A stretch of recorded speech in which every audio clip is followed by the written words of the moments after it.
Welcome back. We continue the analysis of the RSPCA appeal, Saving Roxy. Earlier we had analyzed titles and said that's an important place to start. Equally important is analyzing visuals.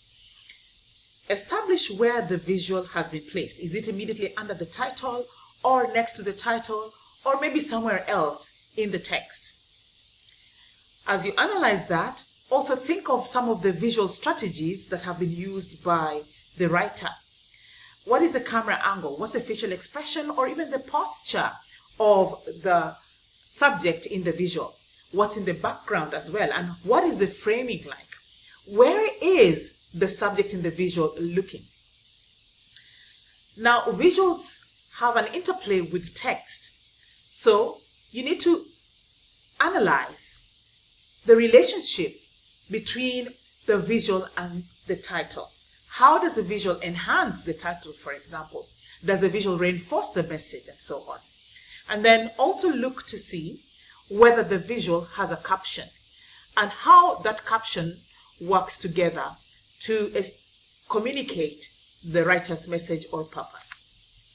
Just like any other text has got rhetorical appeal, visuals also have the same. One of my students told me that they never really know how they can talk about the effect of a visual.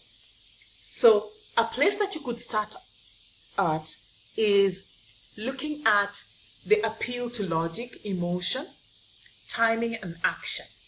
I like to think about them as appeal to the head, appeal to the heart, appeal to the hands, and appeal to time. How does the text appeal to reason or logic? Are there facts, statistics, clear arguments? How does the text appeal to the heart? That is pathos. Does it evoke any feelings of sympathy or passion or anger? Any emotion would be an appeal to pathos. And then what does the text make the writer want to do or encourage them to do? And then finally, is there a sense of urgency for the writer to take action as they are persuaded by the text? So one place you can start at when you're analyzing text is, first of all, ask yourself, what is the purpose of this image in the text? How does it help the writer to achieve their purpose or communicate their message? And then what effect does this image have on the reader? Is it about their head? Is it appealing to emotion? Is it urging them to take action? Or is there a sense of urgency from this image? And so we see placed almost at the center of the doctor's clipboard an image of Roxy. Earlier we had said that because Roxy's name is in the title of the text, Saving Roxy, it establishes credibility. And now, by having Roxy's picture placed at the center, almost at the center of the clipboard, it emphasizes that Roxy is the center of this appeal. But it's also important to note that while RSPCA is referring to a dog called Roxy, Roxy could also be symbolic of other animals that need donations and need to have shelter or need to be treated. Now, when we look at Roxy in terms of the camera angle, you notice that it's a slight closer, it's a close-up with Roxy's gaze out of the frame. It is extra textual. In fact, the close-up camera angle places us face to face with Roxy's suffering. If you look at the dog's facial expression, it looks quite sad. In fact, you can see that its leg, which there's also actually an X-ray on the side, showing us as the reader that the leg is broken. Now, this tugs at the heartstrings of the reader. Remember, we talked about how visuals, just like other texts, can appeal to the head, the heart and the hands. So the reader can now understand from the X-ray on the right of the picture that Roxy's leg is actually broken. And then Roxy's sad facial expression also makes the reader pity and sympathize with this animal, because it's looking so sad and helpless. It's like it is pleading for help from the reader. In fact, another thing that we notice is that there is something like a caption at the bottom, placed at the bottom of the picture, below the picture. So it is in red. We have actually talked about the significance of the color red.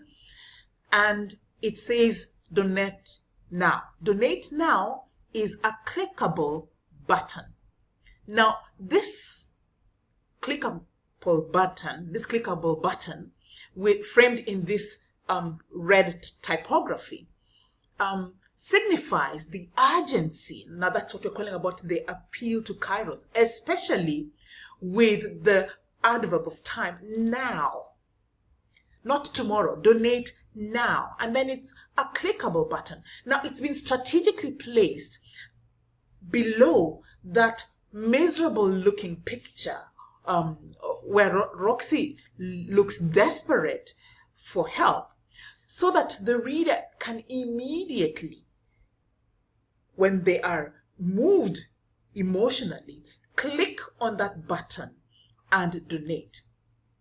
So you see that there's a combination of emotional imagery through the picture of Roxy, and then the urgent language, which is in what we had described as a caption of the clickable button labeled donate now.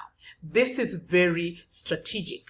The writer of this text, RSPCA, is making this text quite interactive with the reader. The reader can see Roxy, the reader can click to donate, and even click on the image of the X-ray to see much more about the report of Roxy.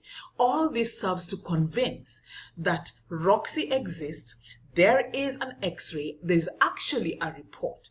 That appeals to now the logic and the ethos of the reader. And then the visual persuades the reader because they pity and they empathize with the frail looking dog with sad eyes, and this urges them to donate. So there we have described and analyzed the picture. Now, don't just analyze the picture on its own, relate it to the title. And so in your writing, if in the first paragraph you talked about the title, you'll have to transition into the paragraph talking about the picture so well that it doesn't look like you're discussing two different texts. Refer back to the previous focus, that is the previous paragraph, which was the analysis of the title, Saving Roxy, and the subtitles. Then signal that you're shifting from the textual to the visual elements. And then you can do this by using cohesive devices such as phrases like building on this, or in support of the title, or visually reinforcing this message. And then you move on to your analysis of the visual. And so I will share what this can look like in a paragraph. So take a moment and see how the analysis of the image has been introduced, so that it actually connects to the previous paragraph on the title, and the engagement not only with the picture but also the caption. And here there is a connection to rhetorical appeal, such as to the head, to the heart, to the hands, and kairos.